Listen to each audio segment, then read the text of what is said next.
Welcome to Choice Classic Radio. Like us on Facebook, subscribe to us on YouTube, and help keep this show alive by donating at choiceclassicradio.com. For more of your favorite old-time radio shows, join us on our companion podcast, Choice Classic Radio, Mystery, Suspense, Dramas, and Horrors, where we bring to you the most mysterious tales that the golden age of radio had to offer. And now, with 116 episodes made, broadcasting from 1949 to 1953, we bring to you Richard Diamond, Private Detective.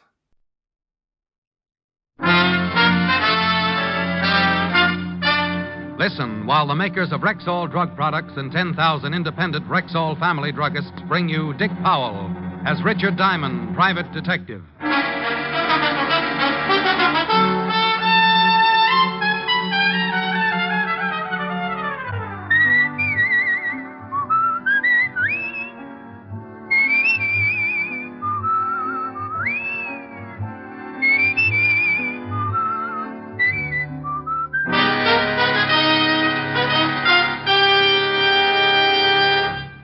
Good evening.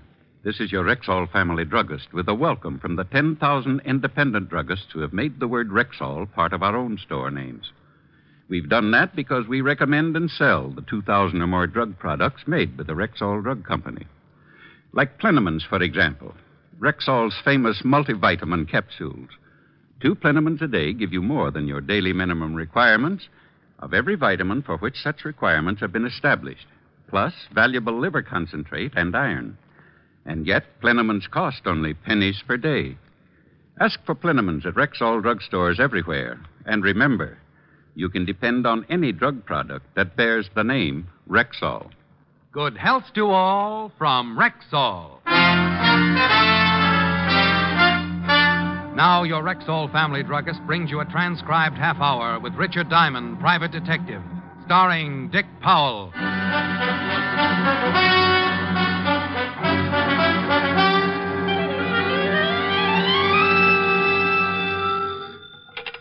Diamond Detective Agency. Handy hints on happy homicide. I beg your pardon? I said Diamond Detective Agency. Handy hints. Yes, I heard the last part, but I just wanted to be sure there was nothing the matter with my phone. Mr. Diamond, I wish to hire you. I'm touched. $100 a day in expenses. I'm touched. Well, if the figure depresses you a little, I suggest getting out in the fresh air. Exercise. Play a little golf. If you could use a dandy caddy on Sunday. I can easily afford the fee, Mr. Diamond, but to be frank, it wasn't exactly what I expected. Isn't it a little high? Well, frankly, yes. But if you hire another detective, you won't be getting the prettiest. I see. Can you come to my house at 6 this evening? Name, address, and reason for hiring me? George Lexington, Golden Strand, Long Island. And I'm in fear of my life.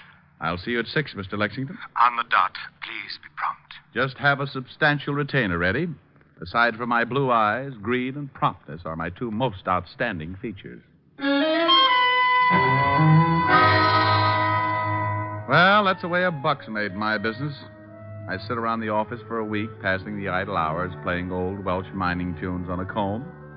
Then someone gets in trouble, opens the phone book, and naturally the first thing that must catch their eye is my very gaudy full-page advertisement on the Diamond Detective Agency. After that, a phone call, and I'm in business. At 6 sharp, I was ringing the doorbell at the home of Mr. George Lexington, client in fear of his life. Yes, sir? Mr. Diamond, to see Mr. Lexington. Mr. Lexington is busy at the moment. Does he expect you? I have an appointment with him at 6. Oh, I see. Please step in. If you'll wait in the library, sir, I'll tell Mr. Lexington you are here.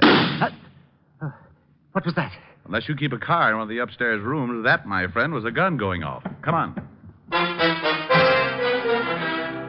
With the butler right behind me, we took the long, curved staircase 3 steps at a time. The butler managed to pant out that Mr. Lexington was in the study at the head of the stairs, so that was the door we went through, only to be stopped cold on the other side. Standing in the middle of the room was a girl. The word girl, in this case, to be identified with adjectives one might think up after having spent 3 lonely years on a life raft in the middle of the Atlantic. The only thing that kept my eyes from melting and running down on my shirt was the .32 revolver she held in her gloved hand. Miss Morris, no! Give me the gun, honey. No.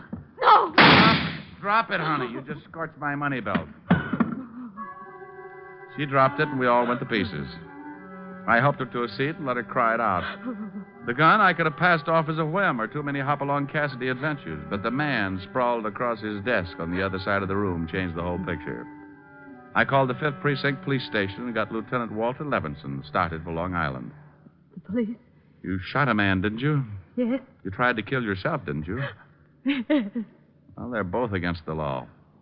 Want to tell me about it? He deserved it. Mr. Diamond. Yes. I just found something rather strange. Well, don't scratch it. Miss Morris shot Mr. Lexington, all right. I never denied it. Well, what's bothering you? The thought just occurred to me. Who also took the trouble of stabbing him? Stabbing him? He was shot.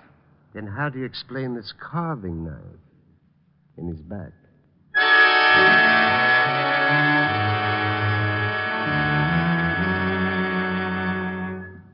Oh, now, Diamond, you stop that. But it's true, Walt. Sure is, Lieutenant. Been shot in the chest and got a knife in his back. Oh, how do I get in on these things? This is Miss Morris, Walt, the girl who shot him. How do you do?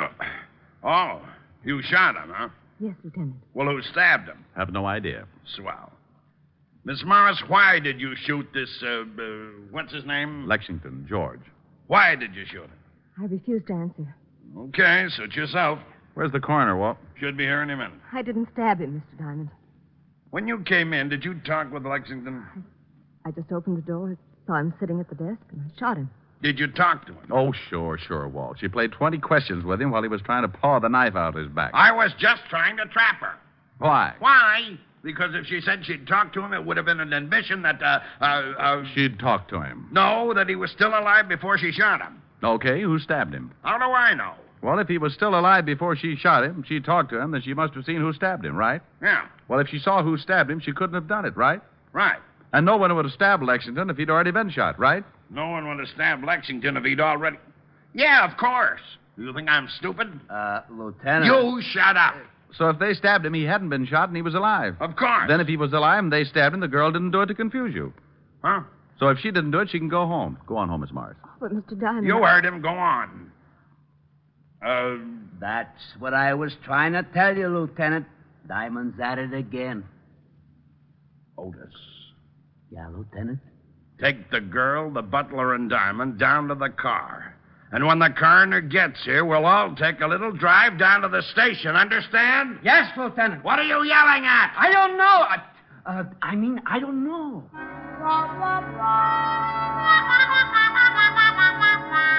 Well, the coroner finally arrived and suggested an autopsy for the corpse and a bath in some hot mud for Walt. Then we all climbed into the squad car and headed for downtown New York and the 5th Precinct Police Station. On the way, I told Walt about my phone call from Lexington about 3:45 that afternoon and the few details leading up to finding June Morris with a smoking gun and the dead Mr. Lexington. At the station, we continued to question the girl as to her motive for the killing, but she refused to say anything. The butler could add nothing, so they were taken out to await further questioning. She was allowed to call her lawyer, and we all settled down to wait for the coroner's report on the autopsy. Yeah. The dame's lawyer is here. Wants to see you first. Okay. Girl's lawyer. Mr. Farnsworth, Lieutenant. Hello, Lieutenant. What is this all about? Mr. Diamond, Mr. Farnsworth. How do you do? How are you? I just got a call from Miss Morris. Lieutenant, Pardon me a minute. Well, what do you want, Hammerhead? I got the girl's personal effects. Well, give them to me. Okay. Gee, what did I do? Nothing, Sergeant, but your family sure botched things up. Oh, there you are, Lieutenant. Thank you. Gee, I don't know. Am I to understand that Miss Morris is being held here on a murder charge? That's right. Just whom is Miss Morris supposed to have killed? You know a Mr. George Lexington? Why, yes. He's the boy. Maybe you can tell us why she would want to kill him. I suggest you question the witness, Mr. Diamond. But let me warn you beforehand. My advice to my client will be to say nothing until I can find out more about this thing for myself. Now, about Miss Morris. She stays put. Lieutenant, I have a great deal of influence. Then get her rich. She stays put. What about this George Lexington's background, Mr. Farnsworth? Let me give you one more suggestion before I leave. Find these things out for yourself. I have a fair reputation in the legal profession. Good evening, Mr. Farnsworth. I'll have that writ, Lieutenant. Oh, go to blazes. Nice fella. A doll. Well, let's see if there's anything in these personal effects here. Take a look through the purse. Okay. Otis, Yeah, Lieutenant. bring in the butler. Right. Here's something, Walt. What is it? A typewritten note in the bottom of her purse. What's that? Meet me at the house at 5:15 this evening. Bring $15,000 and be prompt, or you will regret it for the rest of your life. Signed, George. George Lexington. Well, bully for you. Diamond, I swear. Out to the butler, Lieutenant. Come in. Sit down. Well, thanks. My feet... Not you, melonhead. Get out of here. Oh, well, okay. I just thought... Otis, Yeah? when the coroner's report comes in, bring it right in and bring the girl along with it. Yeah, Lieutenant. How do you feel, Arthur? A little upset, sir. This has been quite a strain. Last name, Cameron? Yes, sir. How long have you worked for George Lexington? About 4 years, sir. Ever since Mr. Lexington came east. Did you know him before that? No, sir. You ever mentioned where he was from? California, I think. Had a lot of money? I presume so. I was paid regularly. He maintained a good-sized house and entertained frequently. To my knowledge, he never had any debts that weren't paid immediately. How long have you known Miss Morris? She and Mr. Lexington were engaged 2 years ago. It only lasted a few months. But they still saw each other occasionally. Did you know Miss Morris was expected tonight? Yes, sir. She called and said she would be there at 5:45. You sure about the time? Yes, sir. But you didn't expect me at 6. No, sir. Mr. Lexington said nothing about it. Is there another way into that study? Yes, sir. A back door leading down to the garden. Did Lexington have any other visitors during the day? No, sir. Was he in from 3 to 5? Yes, sir. I got the coroner's report and Miss Morris, Lieutenant. Okay, that's all, Arthur. We'll have to hold you until this thing straightens itself out. You go along with Sergeant Loveloon. Yes, sir. Oh, Arthur, Yes, sir. does Mr. Lexington own a typewriter? No, sir. All right. Come in, Miss Morris. Sit down. Here's the report and the bullet taken out of Lexington and the knife. Take the butler downstairs. Right. Let's go, Arthur. Yes. When did you receive this note, Miss Morris? Oh, where? We found it in your purse. When you become a murder suspect, I'm afraid nothing's very private. This morning. It's from George Lexington? Yes. He have something on you? Okay, you're just hurting yourself. Miss Morris, did you know a man named Jack Short? No. Who's Jack Short, Walt? Just read this report. Here's what it says about the late Mr. George Lexington. Fingerprints check one Jack Short, arrested 1936, 38, 39, petty theft, suspicion of robbery, suspicion of possessing narcotics, 3 arrests, 1 conviction. Did a year and a day in Alcatraz. When did he have time to do his laundry? He was arrested again in 1942 for manslaughter. Went to trial, case dismissed for lack of evidence. Lovely boy. You mean George Lexington? Was really Jack Short a criminal with a record? But his house, servants, the money he spent. That's something we're going to find out about. What does the coroner's report say, Walt? The knife did kill him, not the bullet. And the knife has got your fingerprints all over it, Miss Morris. What? It's got a what? That's right. Ever see it before, Miss Morris? I don't know. It's a carving knife. One that might belong to a set. Something wrong? That's my carving knife. I missed it this morning. Sure. When was the last time you used it? Last night. I gave a small dinner party. Do you own a typewriter, Miss Morris? Yes, I do. Hello, June. You'd better come along with me. Oh, Mr. Farnsworth. Just a minute. What's the idea of busting in here like this, Farnsworth? I tried to stop him, You Lieutenant. should have stuck out one of your big feet. Those things could trip a tank. I told you I would be back with the writ. Well, I'm here, and there's the writ. Come, June. She stays right here. Lieutenant, you don't seem to No, understand. you don't seem to understand, Mr. Farnsworth.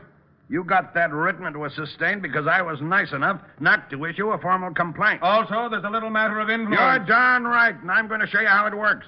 I'm making a formal complaint right now, and the charge is murder. And if you don't think I can make it stick, I won't even bother to throw you out of my office. I'll let the commissioner do it for me. Now get out of here. Gee, you're wonderful, Lieutenant. You shut up.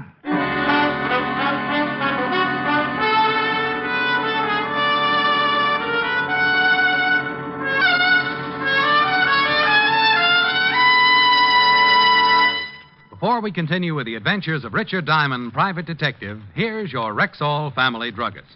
One of the questions most often asked a druggist is this: what can I take for fast relief from acid stomach? I've often wanted to know that myself. What's your answer? Naturally, ma'am, it's Bismarex, Rexall's justly famous antacid. Well, why? What is it that makes it so outstanding? Well, the secret lies in the scientifically developed formula. You see, the active ingredients in Bismarex vary in the time it takes them to dissolve in the stomach. That way, the relief it gives is not only fast, but continuous and prolonged. Excess acidity is often neutralized in less than 1 minute. Then the other ingredients, dissolving more slowly, ease up that gastric distress. And finally, Bismarex leaves a soothing protective covering on irritated stomach membranes. Well, I'll have to remember that. Bismarex.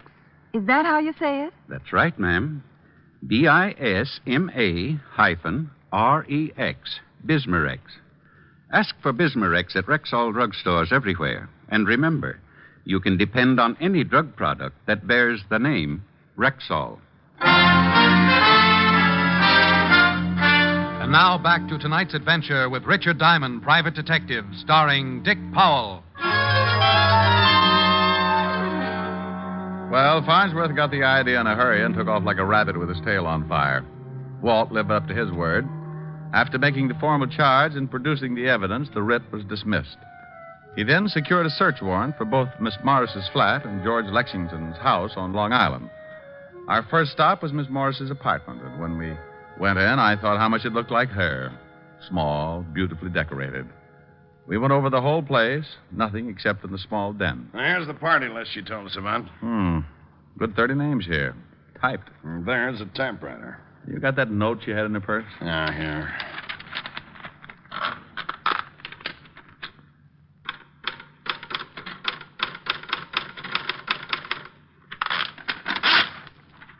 Top of the E is blocked out like on the note. Same machine. No. Bring the typewriter, Otis. Right, Lieutenant. You going over to Lexington's home? Yeah, aren't you coming along? No, I got an idea. Do me a favor, will you, Walt? Well, sure, why? When you get over there, besides checking that back door to the study, put in a call to the phone company and see if a call was made around 3:45 this afternoon to El Dorado 1234. It's a toll call from there, and they'd have a record. Now, let me write that down. El Dorado 1234. Yeah. I'll call you at Lexington's in about an hour. If that number wasn't called from there, check every name on that party list. Well, about 30 names there. You want me to check each one to see whether a call was made to El... What's the matter? El Dorado 1234. That's your office number. Walt. Yeah? Bye.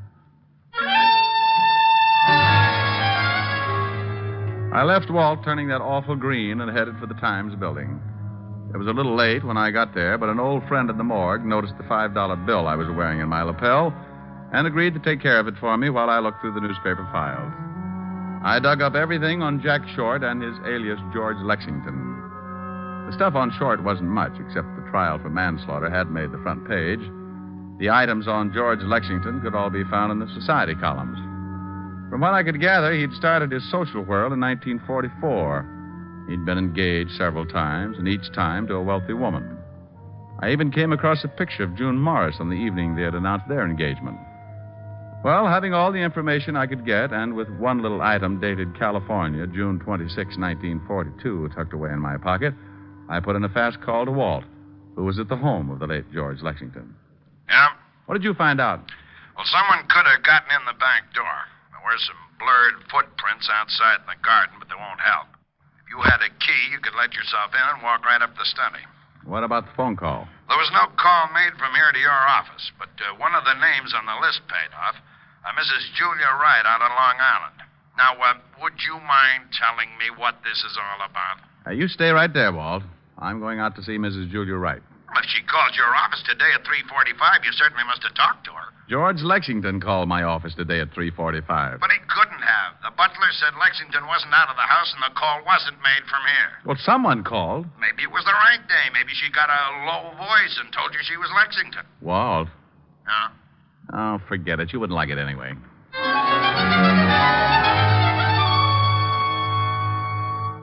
Mr. Diamond? How do you do, Mrs. Wright? My butler says your business is a matter of life or death.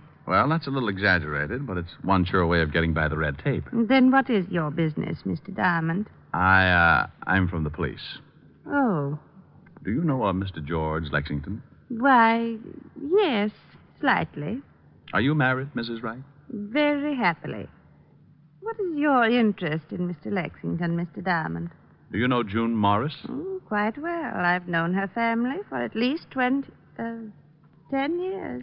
She's being held for the murder of George Lexington. Oh, that poor girl. She was engaged at Lexington at one time, wasn't she? Yes, he was a beast. Believe me, Mr. Diamond, he deserved killing. I thought you said you only knew him slightly. June used to tell me how terribly he treated her.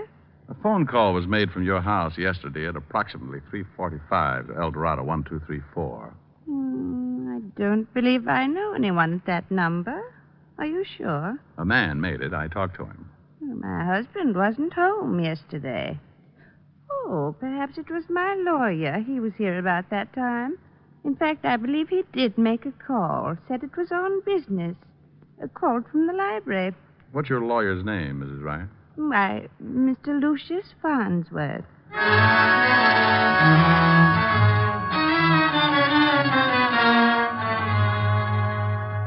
I don't believe it. I just don't believe it. I certainly don't like the guy, but his reputation's been spotless. It's just got to be, Walt.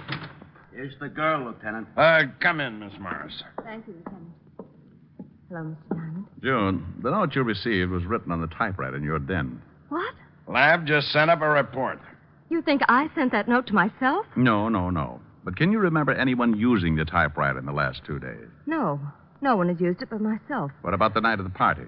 Who uses a typewriter at a party? Anyone go in the den and maybe lock the door? What? Why, yes. As a matter of fact, Mr. Farnsworth said he had to make some business calls. He went in and closed. You don't think that... That Farnsworth did it? It's absurd. He's been with my family for years. Did he introduce you to George Lexington? Yes, it was at a party at Julia Wright's. Did Mr. Farnsworth know that you owned a gun? No one knew it. Were you actually using that knife the night of the party?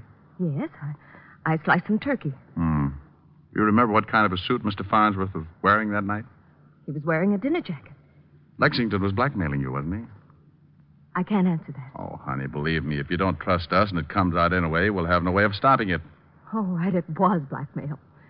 I was going to marry George. There were some letters, a picture. He broke off the engagement and began demanding money. Last week he mentioned something about leaving town, and I received the note. I couldn't afford that kind of money, and I was just tired of paying month after month. I decided to kill him, and I was going to kill myself. I guess I lost my nerve. Let's go see Mr. Luke Farnsworth, Rick.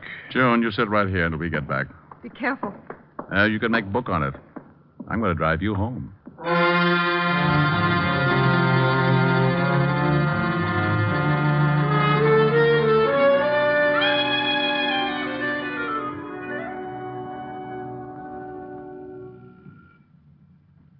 Use your paw.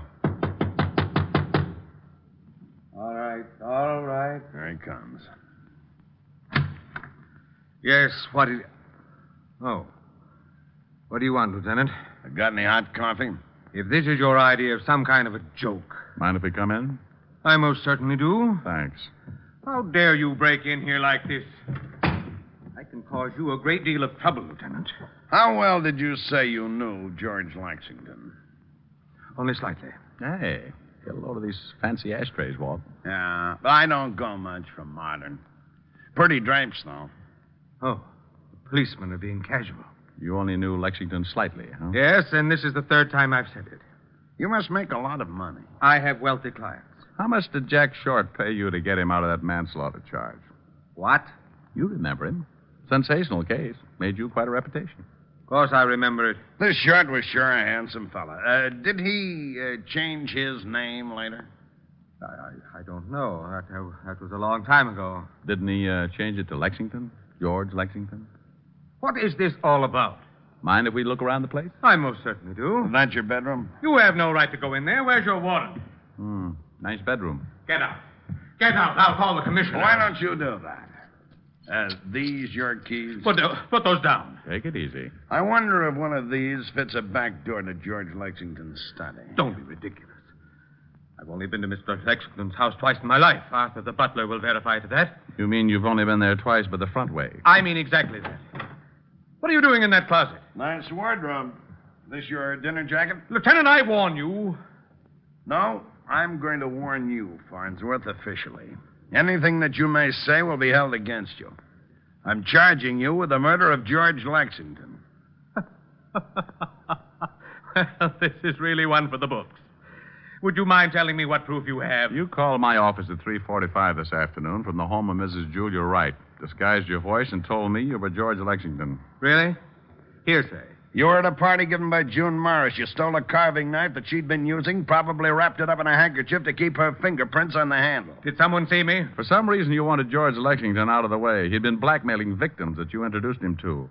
You made sure that Miss Morris would be at his home at exactly 5:45. You wrote a note on her typewriter telling her to be there. You called me to be sure that someone would catch her. Interesting theory. You went up the back way into the study, probably with one of these keys. You stabbed Lexington and got out just before the girl came up. You made one mistake. You didn't figure that the girl might try to kill Lexington. What? Yeah, she shot him, but she shot a dead man. She shot him? After he was dead. You don't know it, Buster, but you just missed the perfect crime. Now prove it. The girl said you were wearing a dinner jacket the night of her party. This the coat? Yes? Well, to get the knife out, you had to put it in a pocket or someplace on you. She had been carving turkey. Ever hear of a spectrograph? Of course. Sure. Have the pockets analyzed, and if we find traces of turkey, we'll know you swiped the knife. And if the key to Lexington's back door is on this ring, it'll cinch it.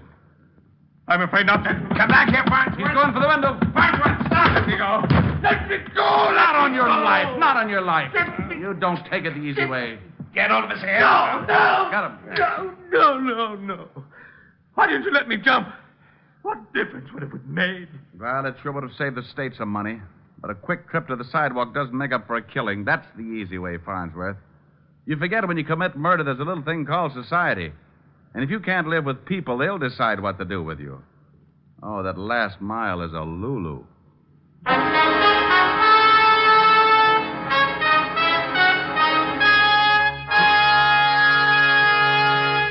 Again, here's your Rexall family druggist.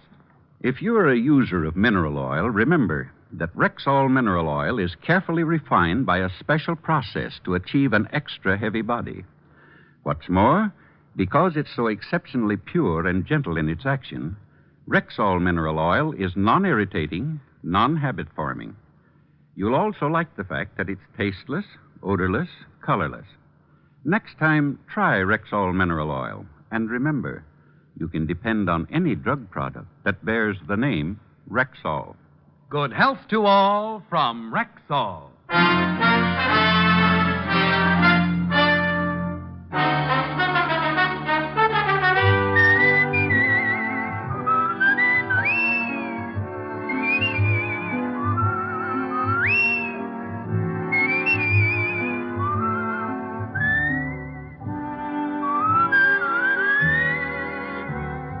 Richard Diamond, Private Detective, stars Dick Powell in the title role and is written by Blake Edwards with music composed and conducted by Frank Worth.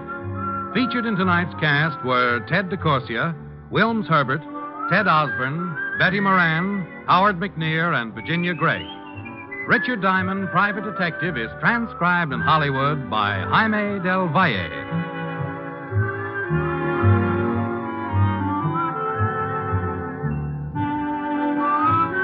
This is Bill Foreman inviting you to be with us next Wednesday at this time when we will again bring you Dick Powell as Richard Diamond, Private Detective.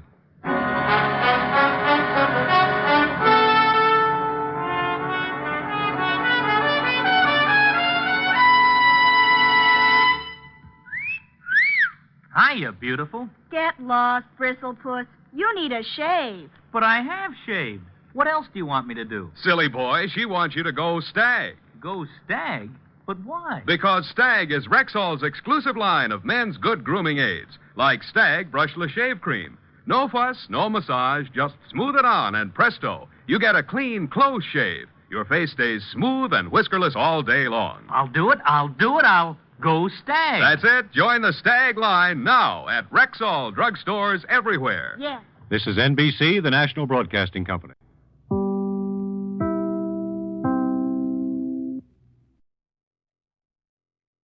That concludes today's episode. We'd like to thank you and remind you to donate at choiceclassicradio.com. Remember, your donations make episodes like this possible.